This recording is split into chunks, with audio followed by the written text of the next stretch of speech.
Hello and welcome to Sounds of Science Low Frequency Absorption Movie Part 2.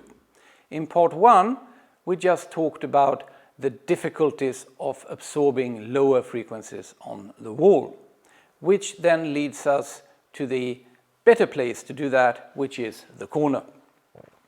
The reason the corner is a better place to absorb lower frequencies is that in the corner the lower frequencies gets compressed.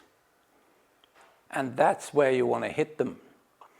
Now there's a trick in the corner as well, just as there was a trick on the wall, and that is again to move as much as the material out from the wall as you can.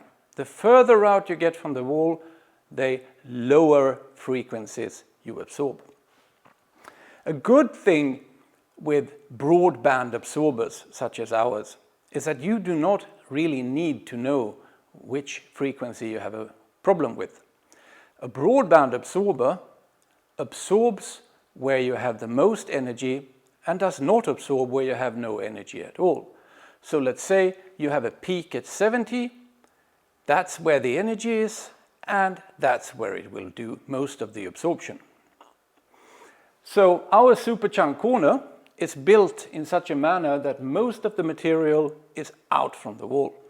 As you can see, the megachunk corner is much wider than the superchunk corner. The reason for this is that we want the megachunk corner to absorb even lower frequencies than the superchunk corner. And thus we need to move the material even further away from the corner.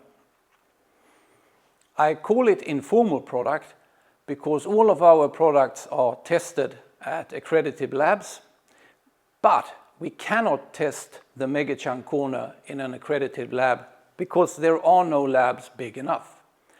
The low frequencies that we're aiming for with the megachunk corner, those wavelengths are so long that to accurately test them, we would need to find an echoic room that is 14 times 14 times 14 meters.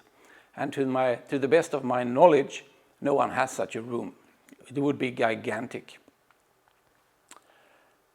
Okay, hopefully you have learned a bit more about absorbing lower or really low frequencies.